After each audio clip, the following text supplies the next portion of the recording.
Hey guys, Poro here with my third MSI 2025 team breakdown, and this time I'll be going over the second seed from the LEC, G2. After their subpar performance at Worlds 2024, G2's support decided to leave the team and the roster had to undergo some swaps. They got upset in Winter Finals against KC, which led to them missing first stand, and the team faced struggles in Spring Split, only finishing 5-4 in the regular season. The expectation was that the top teams would be KC and Fnatic, but then G2 worked their playoffs bullshit magic and won their way to grand finals through the upper bracket, taking down Fnatic and MKOI in the process. Despite this though, MKOI were able to take their revenge in the finals, netting G2 another second place finish. G2's roster has 3 returning members from last year in Broken Blade, Caps, and Han Sama, with Skewmond replacing Yike in the jungle and Lebrav filling in Mickey's support spot. The team functions very similarly to the normal style of G2, finding advantages through deep champion pools and creative angles in draft. If you're looking to cheer for players that will pick the most amount of off-meta champions possible, G2 is your team. I'm also assuming everyone knows this by now, but G2 has a reputation for being the most dominant European team in the past 7 or 8 years or so. They are always expected to show up big time, and the Western hopes usually rest in G2 to get the job done when it comes to beating Eastern teams. While G2 has had lackluster placings at Worlds 2023 and 2024, they also showed their flashes of brilliance against top teams here and there. The team also had a fantastic showing at MSI 2024, with Caps especially stepping up huge and outperforming Eastern mid laners. G2's top laner is Broken Blade, who has been with the team now for 3 years. He started his career in the TCL, but since being imported out to NA has always been at the top of the table in whatever region he's in. Even on the 10th place Schalke roster, people still believed Broken Blade was one of the best top laners. In recent memory, BB has been a huge riser for the team and has had some of the best international moments. He is a pioneer of the meta who launched champions like Darius, Zac, and Rek'Sai into the global scene. This split is no different with his unique champion pool including Swain, Dr. Mundo, and Warwick. He's also willing to pick carries such as Camille more frequently than other teams are. Overall, BB is a super positive asset to G2. He draws multiple sub-optimal bans almost every game, which helps free up his team in draft, and he's unafraid to make big plays that can win the game. That said, sometimes his picks can lean a little bit too far in the creative direction, adding unnecessary variance to games and making comebacks from behind a much harder feat. Their jungler, Skewmond, is a rookie who was picked up for his high potential upside. He was a top level jungler in the EU Masters circuit, having his breakout year with BDS Academy in 2024. G2 picking up Skewmond was seen as a massive risk as they replaced Yike, someone perceived as one of the best junglers in EU, to do it. So far though, it seems like it was the right call. Skewmond has been having a very impressive first 2 splits, with a controlled consistent style that can help push G2's weird drafts across the finish line. Skewmond is viewed as being one of the best performing current Western junglers, oftentimes finding himself being compared to the likes of Inspired. He was really the first true skilled Pantheon player to help bring the pick to prominence, and he has a pretty massive champion pool outside of that. I'm super excited to see how Skewmond will hold up at his first international, and I think he has potential to be a star EU jungler for years to come. The mid laner Caps needs no introduction at this point. MSI winner, 2-time world finalist, regular name in Western GOAT debates. Claps has either been the best or one of the best mid laners in the West for the past 7-8 years and counting, and he's usually one of the huge individual bright spots for EU at every international tournament. Most recently, he had an insane performance at MSI 2024, returning to his peak 2019-2020 form for the tournament and looking like a genuine top 5 mid in the world. However, Craps also has a tendency to have occasional weak splits, such as 2023 Spring, where it looked really questionable if he would be able to continue playing at a top level. These splits are few and far between though, and Caps has proven again and again that he can bounce back and show flashes of dominance at any given time. Unfortunately, it seems as though this split is one of those Debbie Downers, as Caps has had quite a few questionable plays in playoffs that lost his team important games. Whether it's Claps or Craps to show up to MSI is anyone's best guess, but G2's entire performance could rely solely on the outcome. Han Sama has been G2's ADC for 3 years now, and it's been pretty on and off for him as well. Ever since Hans had the disaster split on TL, it's felt like he's lost some of the X-Factor 1v9 potential he had back from his Rogue and Misfits days. Super Stomper Hans comes back every now and then for big performances though, such as G2's 3-0 takedown of top esports at MSI, but it oftentimes feels like Hans is a bit of a passenger on this roster. One advantage Hans does have though is that it's a good meta for him.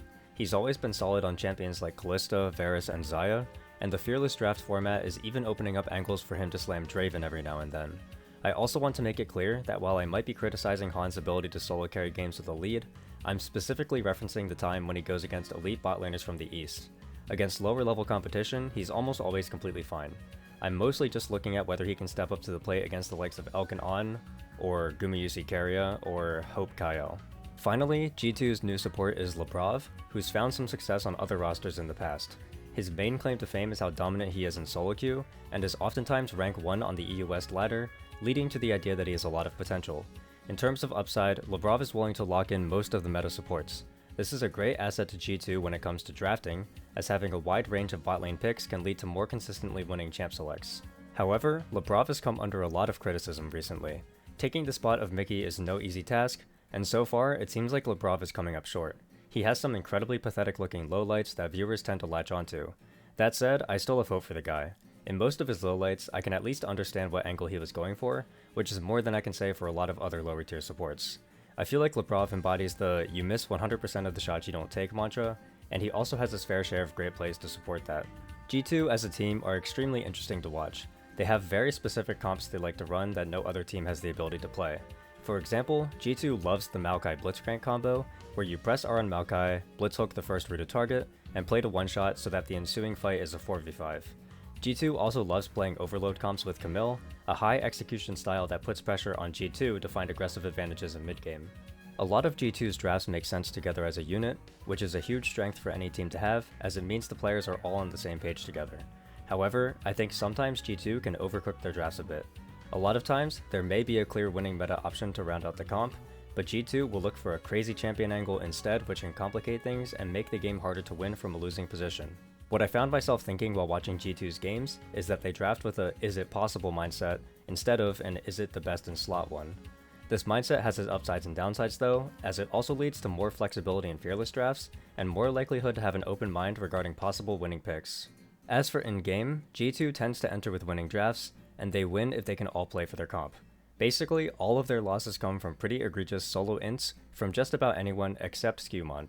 To explain what I mean, I want to show you all snippets from 5 separate games, 2 wins from their upper bracket finals match against Koi, and all 3 losses from the grand finals rematch. Okay, so this is game 1 of the G2 versus MKoi upper bracket finals. As we can see, MKoi have already finished out their first game draft. They have Pantheon, Ryze, and Bessa Rel, so they're obviously looking to scrap, they're looking to fight a lot. They also have Smolder for the late game insurance. G2 have a similar style of comp right now. They have the Wukong Ahri for the strong mid-jungle duo, as well as the Senna to handshake with the Smolder for that fighting. From watching a lot of games around the world, I would say that most teams in G2's spot here for their last pick would probably look to lock in some kind of frontline. So Sion, Ornn, Cho'Gath, a champion like this, so that way they can have a more solid front-to-back teamfight, so that way when it inevitably gets to those late-game teamfights, they'll be able to match Koi's structure. Now, G2 have very interesting drafting ideas, and they do something that I did not expect with their 5th pick. So they have a little bit of magic damage coming out from mid. Now we know the top lane matchup for G2 immediately. And they lock in Camille. Now, Camille is interesting because, unlike a frontliner, this somewhat ruins the structure of well, I don't want to say ruins, but it changes the structure of G2's fights, and in my opinion, it would make 5v5 team fighting significantly harder. The upside of this draft is that you have much more side lane pressure, and then you also have more ability to generate leads throughout the late early to early middle game. So I can see the angle from G2. However, this type of pick, it will be on G2 to make some kind of advantage in the game. They have to be the ones proactively making plays for this Camille, so that way they can actually get a meaningful enough lead that the weaker structure of their 5v5 teamfight doesn't end up mattering because they already have enough of a lead to just blow over the enemy team. And so in this game 1, that's exactly what G2 does. They prove the effectiveness of that Camille last pick. They make plays around her in mid-game, and then they end up taking the win. From Broken Blade coming through, maybe Mirwin in a little bit here. Jumps in, Broken Blade has that Hexagol to mid, and Mirwin dodges away from the charm. Dawning Shadow coming out though. Mirwin with a public execution is publicly executed. Immediately looking for Jojo. Hexagol made him available to Broken Blade. The Realm War. Jojo's gonna try and flash back into it, but the Hexagol made him comes out.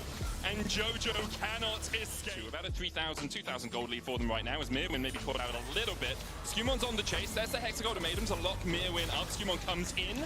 Public execution through the Cyclone goes unstoppable, but the chase continues, and Broken Blade finds him. To find a fight for a team, and this might be another one. TP behind here as Mirwin's going deep. Broken Blade trying to trade with Jojo as Lebrov is the one who's caught out first. Hans Summer next up. Alvaro going a little bit deep as Cats. TP is behind them, and MKoi are fighting a 3v4, and Cats is here to surprise them. G2 find 3 already. Mirwin trying to get his way out of here. Broken Blade still chasing forward. Mirwin had to flash the charm.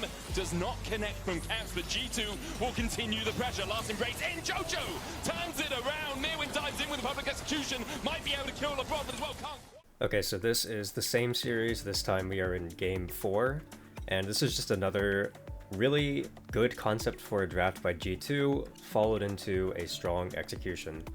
So here we can see that G2 has picked the Maokai first, and then the enemy responds with Nico Misfortune. The idea, of course, being that Nico is one of the strongest supports in the game right now, can get prio into pretty much every matchup. But this gives G2 exactly what they want as they respond with the Blitzcrank Draven. Now, in a vacuum, Blitzcrank Draven does not actually beat Nico in lane, but the idea is that you're able to pick Blitzcrank into 2 immobile ranged squishy champions bot lane, so if he does get a hook, it'll be extremely threatening. And then if you get that hook and then you get 1 cash in for the Draven, the game basically ends. And then of course, as I was saying earlier, they have the Maokai Blitzcrank combo where the Maokai can ult first and then Blitzcrank hooks, and then after that you just one-shot the target with Draven.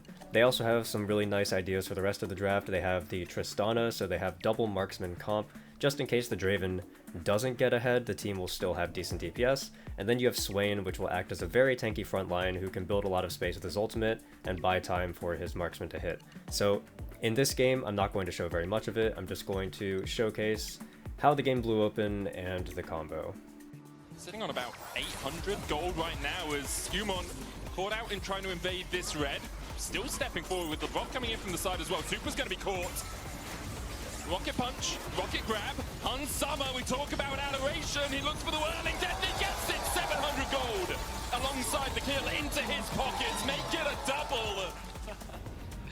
With not even using the buster shot, oh, the flash hook, Jojo's down, Pop Blossom only landing onto Broken Blade, and now the chase begins onto Super. Capsup comes in from the side to clean things up, looking for Mirwin as well, he finds his way into an early... Okay, so we spent some time going over G2's drafting strengths. Now let's go over some of their weaknesses. G2, again here, in my opinion, have a very strong draft. They were able to get Talia on first pick, and the enemy team does not match Azir. Of course, Talia, Azir being arguably the 2 strongest mid laners on the patch right now, and usually if one of them goes through, then both of them went through, and then they get traded. So G2 getting Talia solo is really nice. They are then also able to get the Kalista Nico bot combo, and of course they're against Xayah Rakan, and Xayah Rakan is of course a very strong duo, but it should lose lane to Nico Kalista pretty hard, so G2 has a very obvious game plan here. They just want to make sure that their Kalista Nico has a lead through the lane. If they can protect that lead, then they should be able to win later through control of the space, because they have Talia's great at controlling space, so is Nico. You have some combos later on with the Talia into Gnar ult, that type of stuff, so G2 should be pretty happy with the draft here. All they have to do is get through the early game with their early game winning comp. Now, unfortunately, things are going to go wrong for G2 essentially right away. Elyoya, of course, this is pretty smart pathing by him. He's going to do 3 camps top into a bot gank. He's going to go for this bot gank because Wukong is a very level 6 reliant champion. So Wukong would, in theory, really like to just full clear and then power farm to 6. Xin Zhao, knowing this, Elyoya is going to go for the 3 camp top side into immediate level 3 bot gank, and it's going to work. Yeah, Caps, of course, has the moniker of being the GOAT for a reason, right? This is a guy that feels like some days he can just wake up and decide to win a championship, and Elyoya is going straight bot. Elyoya is on the way bot. Hansama is perhaps overstayed. When it becomes lightning, he hops right into it. The angle's good. Hansama taken down. First blood. Now, you could say that this is a good Elyoya gank, and it is. He uses a lot of information to get this done, and I like it a lot. However, at the same time, I do have to put some blame on Hansama, As you can see, he placed his ward here in the tri-bush, and the ward was late. In a lane like Kalista Nico, when you have a Wukong as your jungler, and this is very important because Wukong is a jungler who does not want to be protecting you early. He wants to just power farm and do a full clear, right? So in that situation, you have to be ready for a gank between like 230 and 330, right? Anywhere from the level 3 gank to the 6 camp gank. So in my opinion, I think that the ward probably should have been placed in this bush, and it should have been placed as soon as they first started having control of the lane. So a ward should have been put here prior to 230 in order to spot out the 3 camp gank. So a mistake from Hans plus good pathing from Elyoya means that G2's entire draft is essentially just destroyed on the spot. I mean, like, you can see the advantage was already coming through. I can count 1, 2, 3 minions here, so after this crash, it would have been 18-8, just off of the first 3 waves, which is, of course, a very big advantage. But now the entire advantage is gone. The Kalista Nico, whose entire purpose is to leave lane phase up like 1,000 gold, they're just going to be even or behind from this point on. So the draft is already a disaster. Bottom lane is they still have Flash, and overall I think they're still probably the stronger 2v2. Killed it. Oh, they're swapping already. There, Elyoya on the way and waiting for the Unravelers as long as he can. Flick back comes in from Caps. Elyoya once again taking his time. When becoming lightning. Naga going through. Caps flashes. Literally like a minute and a half later, Caps dies to this roam, which once again, a very good angle from Elyoya. Nice charm from Jojo. Good gank from Elyoya. Elyoya did his 3 bot side camps, and he's crossing into top side to take the top scuttle, so it's very natural from him. Just good all around from MKoi. But of course for G2, I mean, that's a pretty bad death from Caps. In my opinion, those are bad deaths from both Hans and Caps, and at this point, with the draft that they have, this game is essentially over, and G2 will go on to lose this game from this position, just not being able to get a lead again at any point. Alright, now this is game 2, and once again, I'm pretty happy with G2's draft against what MKoi has. I would favor G2 to win this game. They have the same Camille strategy, so they picked Camille into Ambessa again, like they did in game 1 of the upper bracket finals. The idea being that you can use Camille to kind of abuse the Ambessa on side and generate mid-game advantages. G2 proved that they could do this before, and this time it's even a little bit easier for them because now they have a Ryze, who will be able to group up and join the Camille on side a lot easier than Ahri. Ryze is a much better overload champion than Ahri is. On top of that, G2 have Trundle, and they have Trundle into 4 melees. So I personally think this is a really strong Trundle game. What my thinking was when I saw this game, when I saw this draft, was that it's going to get to the point where Trundle will just be able to run over the entire game. As long as G2 can control the early game and stabilize, Trundle will be super strong here. They'll be able to get advantages on side, and then they will be able to bridge the Senna into the late game where she can handle the rest. Now, that said, this also goes to show a little bit of what I said, where I feel like G2 can sometimes overcook on their drafts. So the main reason why I say that is because through their 1, 2, 3, 4, they already have an extremely stable fighting comp. They have a really strong 5v5 that they're building into, so they've got the Senna Nautilus for late game insurance, Ryze also very strong late game champion, Trundle, which will be able to shred their front line while also making himself tankier. So really, in my opinion, what G2 would love here is a top laner who can team fight. Again, I'm looking at champions like, you know, Sion or Ornn. Both of those champions can match up just fine into Ambessa. I've seen it plenty in other regions that you can just pick a tank into Ambessa and not fall that far behind. I think that if they had a champion like that, this comp would have a lot stronger of an identity and would make a lot more sense. There are advantages to the Camille. It makes overloading very, very strong. You can generate mid-game advantages. But the problem is that if you make a mistake and you fall behind at any point, your draft becomes significantly harder to execute and it becomes much harder to win. And unfortunately for G2, that is what's going to happen this time. Instead of Hansama and Caps inting, it's going to be Broken Blade who takes his turn at losing his team the game. He's going to make one bad play trying to go for a solo kill. He will die for it, and then from there, the entire game is just lost. So I'll show that play, and then I'll show the rest of the game. Oh, they've conditioned him, and now he knows! Oh, game 1 was a ruse! Oh, they tricked him! First blood for G2! Style becomes about Drake's subjective control. Well, I just ran to grab it for Elyoya, but it seems like maybe the better talking point is BB as he full commits to this play. Dawning Shadow over the top, desperate to try and find his kill. Broken Blade getting lower, but the Pantheon is here! It's still about Elyoya. And MSI, they have full control of the map. They get the Drake uncontested. There's no cross map for G2. While they're taking mid lane, Broken Blade is taking a side lane tower, but now it's Hansama who might be caught out. Flash forward, Charm, the cleanse not enough. There's just too much damn CC with the flash. Will keep him safe, even as the tier 2 Realm Warp in. An opportunity to turn. Eyes on Supa. He's going to be the big target instead they turn for Alro. Triple stun, following up with a beautiful ult. Now it's the It's the entire team. Supa ready to make a montage, but he's a little bit too far away. Now Liano's starting to rain freely. It's all falling apart for G. I wasn't inclined to believe him, but they're making a damn good argument here, although now JoJo might be caught out, but it's a TP on the way into the Galio's still alive, trying to ult to safety. They'll burn through him, but Elyoya's ready with the ball. TP in from Mirwin has finally arrived. Caps might be in trouble. Good damage from G2. It looks like they found two. G2 continuing, looking to break the tower. They found the angle to come back. Super over the wall, though, is going to do huge damage. It'll at least be LeBron falling, but no, the flash keeping him safe. Elyoya, has he overcommitted? The answer is yes. Alvaro is here. Oh my God! Turn it back! They've got the confidence. Hansama barely. And finally, the last game I want to show is G2 versus MSI. Spring Split Final, Game 4, the very final game of the LEC split. And once again, I think that G2 should be very, very happy with their draft. They have a beautiful front-to-back team comp. You can see exactly how it should function, you can see exactly how it will control space. And MSI on the other side, I feel like their draft isn't that great, you know? They have gone for a B1 Leona, which is what gave G2 the angle to go Jinx Thresh.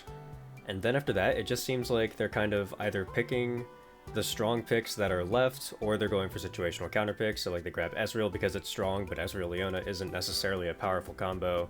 They pick Nefiri because it happens to be strong. They go for the Kassadin counter pick because JoJo has been performing pretty well in Kassadin so far, and he just feels like he has a good spot for it. So, you know, overall, I feel like MSI kind of have like a little bit of a mishmash of a draft here. They just have strong picks and counter picks, and that's it, no real identity. Whereas G2 have an absolute identity where they have this front-to-back scaling team comp and a bot lane matchup where they should be able to theoretically stay even. And the thing about structured team comps like G2 is that, you know, the reason why they don't always work is because sometimes there are just champions in the game that are too strong, that if the enemy team happens to have them, then that pick will be able to generate enough of a lead that your organized team comp won't be able to function, right? Like, that's the idea. But overall, if you build a more structured team comp than your opponent, and then you manage to make your way through early game, either even or with a lead, you should be favored heading into the mid and late game. And lo and behold, if I skip to the 17.5-minute mark right before the third dragon spawns, look at the state of the game. Caps has a massive lead. He has a 2k gold lead. He's been playing excellent so far. Hans has made it out of the early game with Jinx, with a gold lead. G2 have 2 dragons, so G2 should be favored in this next fight. They're already winning. They're stacking the souls. They're gonna get this third dragon. They're gonna be on soul point. The game will be much easier from there. The lead from Caps will be too strong. This is going perfectly for G2. Seem to be in a much more comfortable spot. Super. Went for the aggressive E there. As JoJo's moved all the way down to mid, that does mean that Broken Blade can now continue pushing in top, but he decides to TP instead. Onto Alvaro. Flat. Beautiful, beautiful start. Lebrov with a fantastic hook, chunks out the Leona. Absolutely nothing was used from the side of G2. They just get to start this fight where they already had the advantage with an even bigger advantage. And by the way, just a side note, Lebrov has been playing fantastic this game. Pretty much all of the advantages that G2 has are because Lebrov was playing really well on the Thresh. A lot of people are Lebrov haters. A lot of people say that Lebrov has been playing terrible all split and doesn't deserve to be on this roster. And, you know, maybe that's true. Maybe he's not a good enough support to be on the likes of G2. But I just want to point out, Lebrov has been playing really, really well in this game at least. So just wanted to say that as somebody who still has a little bit of faith in Lebrov to be good. However, I'm going to play this clip, and I just want you all to watch what Caps does here. Flash out. See the play going the wrong way. Super trying to Caps just goes in. Caps caught out. The Lantern not quite there. Caps just going down. And just like that, the game has become a lot more messy all of a sudden. Now, G2 should still be in a good spot. If they can calm down and take some deep breaths, they can still play this out. They still have dragon advantage. They'll still have either they'll be like slightly ahead in gold, or they'll be even in gold. They can regroup here.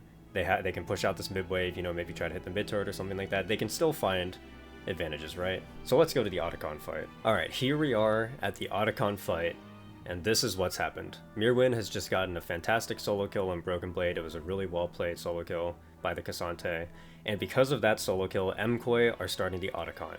Now, in my opinion, this is a pretty bad Otacon start. I feel like this is not going to go well for them. The reason why I say this is because Broken Blade will respawn before the Otacon goes down. He'll have teleport, and G2 can look for the fight here. G2's goal should be to play for the fight.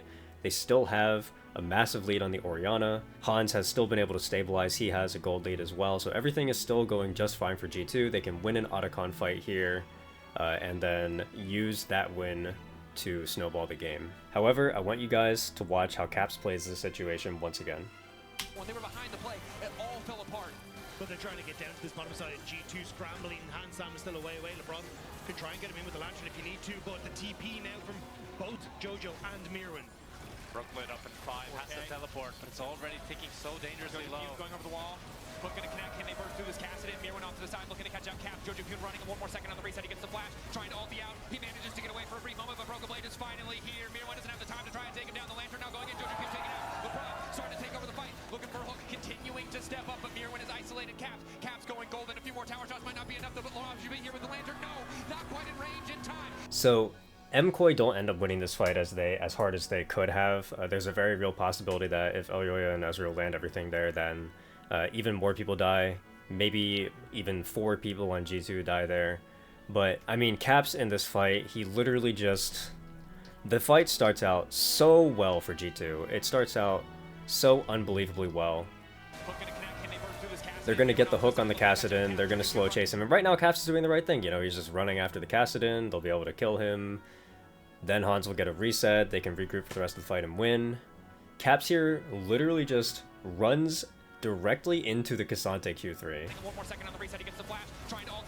Just beeline straight for the K'Sante Q3 and gets CC'd, and then ends up dying from this. And the fight was so unbelievably close. Just imagine if Caps didn't do this, and then they play the fight. G2 absolutely destroy the fight. So yeah, a little bit of a vintage Craps disaster class. And essentially what happens for the rest of the game is that Kassadin will eventually tick over to 16, and then the game became really hard for G2 and they just end up losing. But the main point I was trying to make from these last 3 games is that I do like almost all of G2's drafts. I feel like they have some really good ideas, and I feel like a lot of times they can play for their drafts, and then they end up winning, and it's great. But every single time that they lose, it feels like the reason why they lost is because of individual player misplays. So whether it's Broken Blade, or Caps, or Hansama, or whether Lebrov has a really gross int or something, one of those players ends up making some kind of big mistake, big solo mistake, that will lose G2 the game. So that's the main thing that I see when I view G2, is I just see a team who's really creative, has some pretty good drafts, but their players make individual mistakes, which makes them an unstable team. I feel like G2 is a team with a lot of potential to be the best team from the West. They have very good drafting overall in my opinion, and can usually win games through their creativity. However, G2 is a team who oftentimes loses to themselves, which can be a tough pill to swallow. Individual misplays are the main reason why this team struggles, but if they can clean it up, I think they can have a very good result at MSI. I expect G2 to finish somewhere around the 8th to 5th range. It's a large range, but it shows my opinion on them fully. They have potential to be the best Western team, but they also might crash and burn completely. At the current moment, I don't see which LPL or LCK team they would be capable of defeating in a best of 5 though. That's all I have for this one. 7 breakdowns left to go. I'll see you all next time. Bye!